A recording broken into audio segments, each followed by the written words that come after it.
today I couldn't be more excited. We're going to be talking with former literary agent and editor Molly Cusick. Molly, how are you today? Hi, Rob. Thanks so much for chatting with me. I'm well, thanks. How are you? I am very excited to talk with you and feeling good. It's 10 o'clock here in the morning. I'm on my third cup of coffee, so I'm not yet the totally vibrating stage that comes along a little bit later when I sit down to pen today's pages. It's a good, mellow time in the morning to chat. So probably a good place for us to start is I am terrible at summarizing other people's biographies, so if you would just tell a esteemed audience a little bit of your background in publishing and your career so far.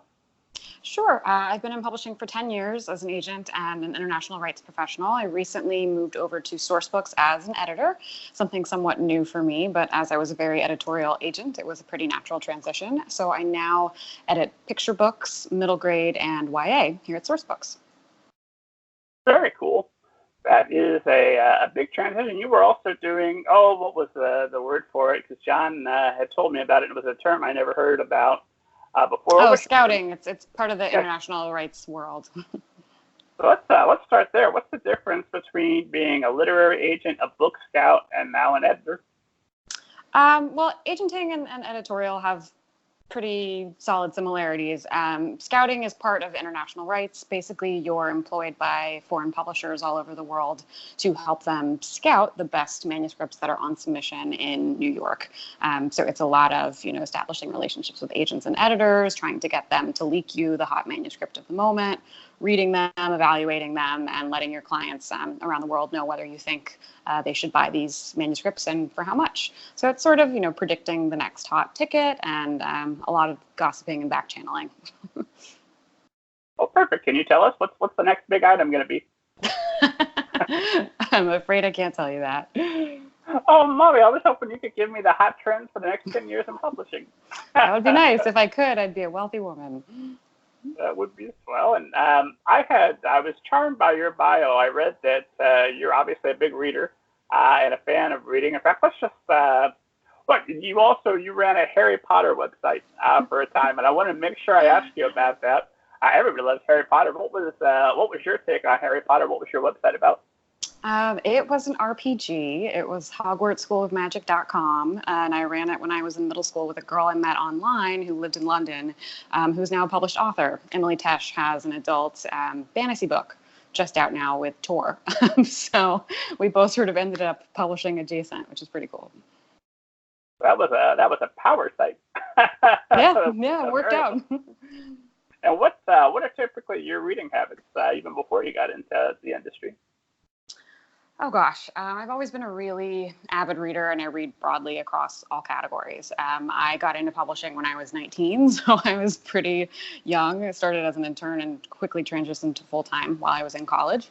So I didn't have that much opportunity to develop a reading taste beyond kids' books, but I loved them so much that I really felt that I could never leave them. And that's why I work in it full-time now. But working in international rights for 10 years, I read everything, from romance to suspense to literary nonfiction on the adult side. So I read really broadly, and I feel like that sort of keeps me on my toes and keeps me fresh. Chatting earlier this week with literary agent Jennifer Madsen, and she was saying she reads 20 to 30 books a month. And she asked me how much I read, and I started thinking about it. I'm like, well, if you count picture books and you count graphic novels and you count partials for people that I'm revising, then yeah, easily 20, 30. Do you know about where you're clocking in on that monthly, weekly, whichever your choice? Does that include submissions, or is that just like fun reading? Oh gosh, well, submissions, it would be pretty high. But I try to read one book a week for fun. So 4 of those, I guess. If it's something really short or pacey and I'm like at the beach over the weekend, then I'll read more than that. But definitely want to get my for fun reading in to cleanse the palate, so you don't get submission goggles, as I call them, where the things that are really not so great just start to look better than the other things that are really, really not great. So it's important to sort of reacquaint yourself with what's actually being published so you don't get those goggles. That makes sense. I have been reading a lot of middle grade books for upcoming guests on the show, and some horror books for some horror authors I'm going to see in person. And then I just say, hey, did you read my book? And I want to be able to say honestly, yes, I did, and I enjoyed the following things about it. But I fell down something I would ordinarily never read, which is Big Little Lies, and I lost about 5 hours of my life last night. I couldn't stop. It's like, oh my God, what a wonderful fun, novel. right? Out of a genre. So what's your most recent for fun read? My most recent for fun read. I just finished. Actually, I took a picture of like my most recent reads, and I'm trying to. You're interviewing me on my phone, so I can't look at it. But I most recently finished, let's see, 3 Women by Lisa Taddeo, which is sort of literary nonfiction about the lives and desires of 3 women that the author researched over 10 years. I really loved a suspense novel that I finished last weekend called The Silent Patient. I can't remember who the author is, but it was excellent. And a book that I'm recommending to everyone this summer is Red, White, and Royal Blue by Casey McQuiston, which is a really great, like adult sort of rom-com. Oh, that was Red, White, and Blue. That has a Molly Cusick seal of approval. Everyone should be reading it on the beach. Yes, you should definitely read it on the beach. It's if the President of the United States' son and the Queen of England's son were enemies, but then ended up falling in love, of course. So yes, you should absolutely read it. That's the only way that can really end. Makes sense. And I want to follow up with you. You were kind enough to face the 7 questions that's still available now at Middle Grade Ninja back when you were literary agent Molly Jaffa. Back in 2013. Oh my God, that's crazy. And at that time, I asked everybody the impossible question of what are 3 of your most favorite books?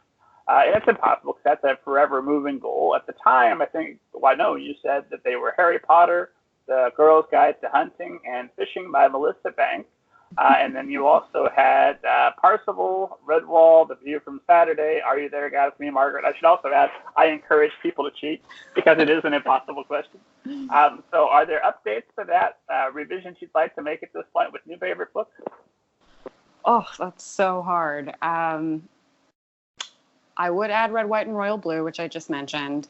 I have to mention my amazing husband's forthcoming middle grade novel that I worked on editorially. So you should mark your calendars for Dimension Y, How to Save the Universe Without Really Trying. Will Dimension Y come out? Next fall. And it just like makes me laugh so hard. Like if I was, drinking milk, it would come out my nose. Like it's one of the best things that I've ever read. Otherwise, I think my list... he's going to be watching. I should quickly remind the author. Hi, John. It's lovely Hi, to see John. you. My husband's a literary agent. Next fall to chat about your book. He totally should do that. Otherwise, I think it's pretty similar to now. But John now represents a lot of the clients that I represented as an agent, so it's sort of all in the family. You stole our hearts with a charming story about how the 2 of you met over, I believe it was Julia Murphy. Yeah, we did. And he represents her now, so it sort of worked out for him. I don't know if he was playing the long game or what, but... Well, he got the client, he got the girl, he's doing all right.